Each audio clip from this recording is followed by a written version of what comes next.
दोस्तों, शादी विवाह एक ऐसा पवित्र बंधन है जो कि ईश्वर का दिया हुआ एक ऐसा उपहार है कि जिसे नसीबों से मिलता है।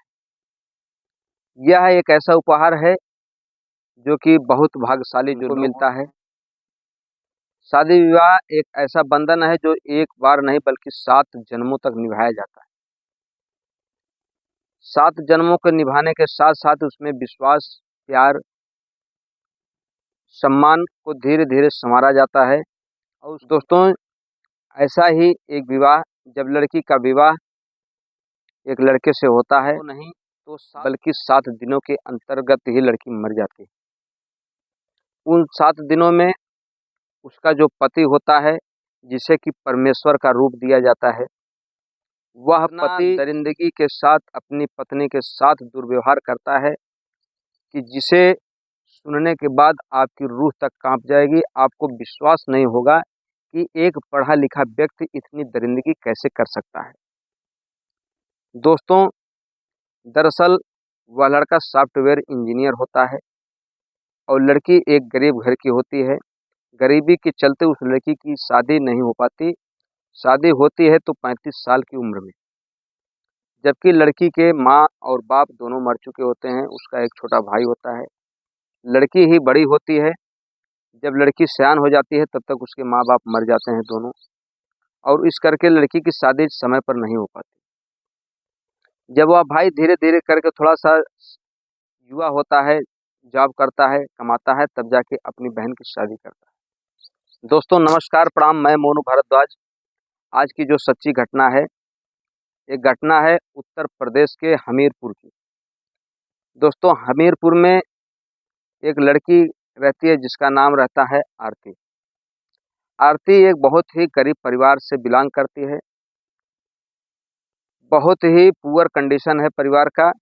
किसी तरीके से उसका भाई जो है इकलौता कमाने वाला है।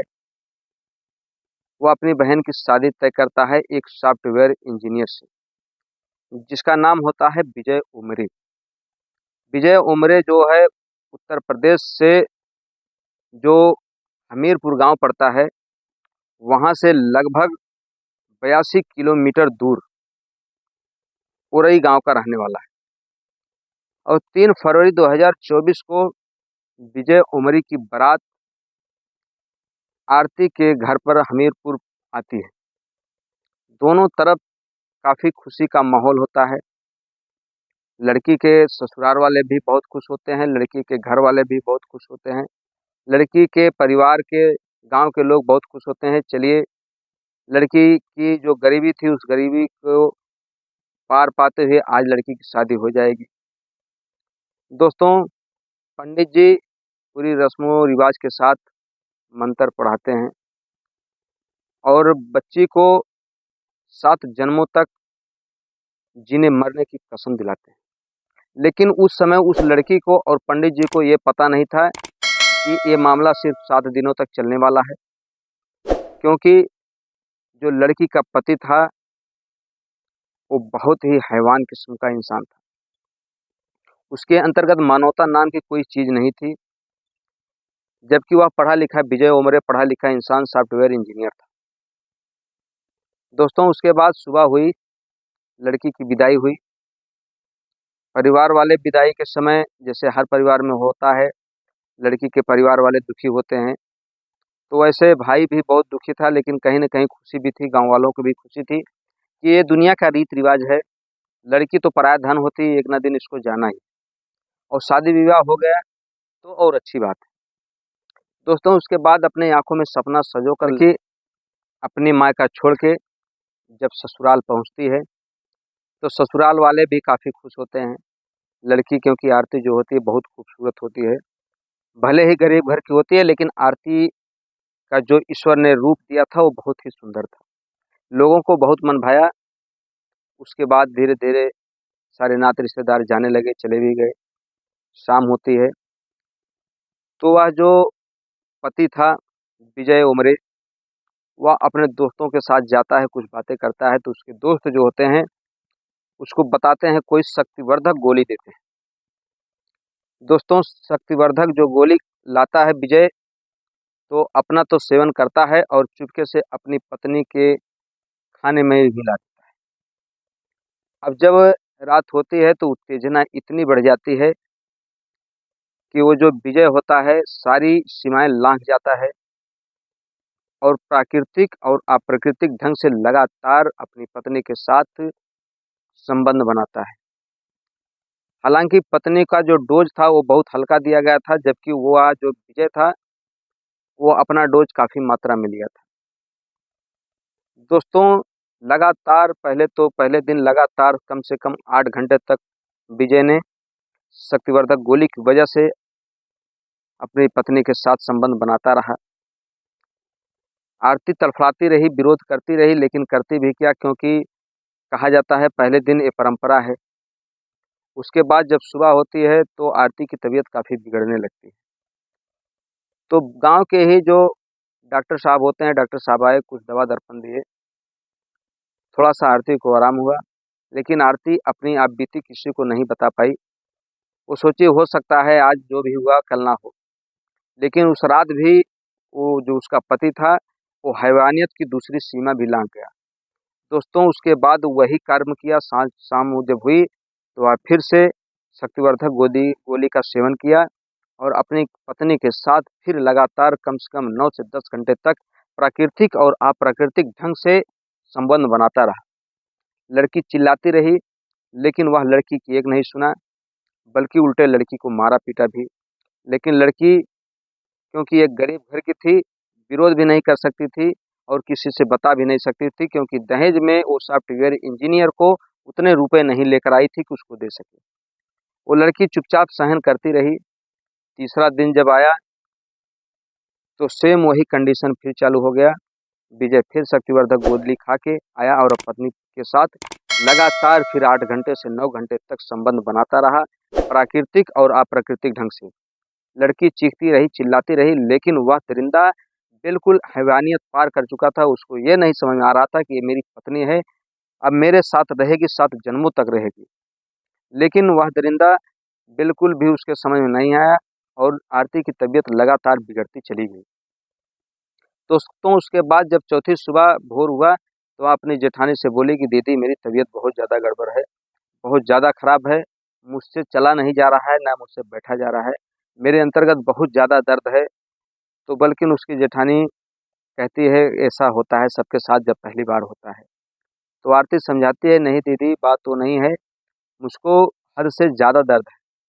ये दोस्तों, आप अंदाज़ा लगा सकते हैं, जिस औरत के साथ लमसम 28 घंटे से 30 घंटे रेप हो, उसका ज़बरदस्ती शोषण हो, उसके साथ प्राकृतिक संबंध बनाया गया हो, उसकी दशा क्या होने वाली है, सुन के आपकी रूह काँप जाएगी।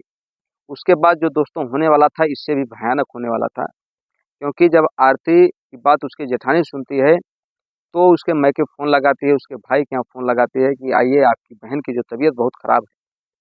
उसके बाद उसका भाई जो होता है, वो सोचता है तो अभी तो 3 दिन हुए हैं, क्या हो गया? लगता है कहीं वही दहेज वाला मामला चल रहा है, इस करके मेरी बहन को लोग प्रताड़ित कर रहे हैं, ऐसा करता हूँ, मैं 1-2 दिन बाद जाऊँगा। दोस्तों, 7वें दिन जब भाई अपनी बहन के घर पहुँचता है, तो देखता है कि बहन की तबीयत बहुत ज़्यादा ख़राब हो जाती है।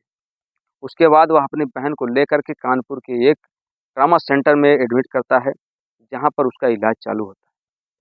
दोस्तों, जब इलाज चालू होता है तो डॉक्टर साहब जब देखते हैं तो बिल्कुल परेशान हो जाते हैं कि एक पति के द्वारा ऐसा कैसे किया जा सकता है, क्योंकि इतनी हैवानियत एक व्यक्ति के द्वारा नहीं की जा सकती। ऐसा लग रहा है जैसे कोई समूह बना के कई लोगों के द्वारा एक घिनौना कृत्य किया गया है। दोस्तों, जब कोई आराम नहीं होता, लड़की की तबीयत लगातार बिगड़ती जाती है, तो उसमें एक महिला डॉक्टर साहिबा होती हैं। उनसे ये आरती की जो भाभी होती है, उनसे पूछती है कि डॉक्टर साहिबा, मेरी ननद को क्या हुआ है? कोई आराम नहीं हो रहा है, आप लोग कृपया बताने का कष्ट करें।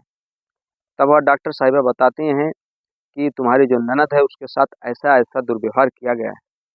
दोस्तों, जब ये आरती की भाभी सुनती हैं, तो पैरों के तले से ज़मीन खिसक जाती है कि एक इंसान जो पति नहीं परमेश्वर का रूप होता है, वो ऐसा कैसे कर देता है। उसके बाद दोस्तों, 9 तारीख को आरती इस दुनिया को छोड़कर चली जाती है। जब ये खबर मिलती है गांव में तो पूरे गांव में मातम छा जाता है, क्योंकि अभी आरती की नई नई शादी हुई थी, हाथों की मेहंदी का रंग भी नहीं छूटा था। अब जब गांव में लाश आती है आरती की, तो आरती की जो भाभी होती है वो मीडिया कर्मियों से जाके बता देती है कि ऐसी ऐसी बात है। जब मीडिया कर्मी इस बात को देखते हैं तो तुरंत पोस्टमार्टम कराया जाता है लड़की का। और जब दोस्तों पोस्टमार्टम कराया जाता है तो पोस्टमार्टम में जो डॉक्टर साहब रिपोर्ट बना के देते हैं उसमें ये पाया जाता है कि लड़की के अंदर का जो प्राइवेट पार्ट का जो अंदर का सिस्टम है पूरी तरीके से डैमेज हो चुका है। क्योंकि जो दरिंदा विजय था वो इस तरीके से संबंध बनाया था कि शायद उस तरीके से कोई जानवर भी नहीं कर सकते। दोस्तों आरती इस दुनिया को छोड़कर तो चली गई। अब उसके पति का कहना है कि आरती पहले से बीमार थी, मेरे साथ जबरदस्ती विवाह किया गया और आरती इलाज के दौरान मर गई। लेकिन जो जिला अस्पताल से पोस्टमार्टम के रिपोर्ट आई उसमें डॉक्टर साहब ने स्पष्ट कर दिया कि ये सेक्स का पावर जो है इसकी वजह से लड़की के प्राइवेट के अंदर का सारा सिस्टम जो है डैमेज हो गया है, पूरी तरीके से खत्म हो गया है, यहाँ तक कहें कि खराब हो गया है। अब आप सोच कर देखिए दोस्तों कि जिस पत्नी को पूजा जाता है, जिस महिला को पूजा जाता है समाज में, उस पत्नी को 7 जन्मों तक कस्में खाई जाती हैं कि मैं तुम्हारा साथ निभाऊंगा। आज वही पति अपनी पत्नी के साथ ऐसा दुर्व्यवहार करता है। दोस्तों उसके बाद जांच पड़ताल की जाती है, विजय को दोषी पाया जाता है और कानूनी प्रक्रिया चलाई जाती है। दोस्तों मेरे कहानी का मतलब सिर्फ आपको बताना नहीं, आपको जगाना भी है कि ऐसे दोस्तों से दूर रहें जो कि आपको गलत राय दें।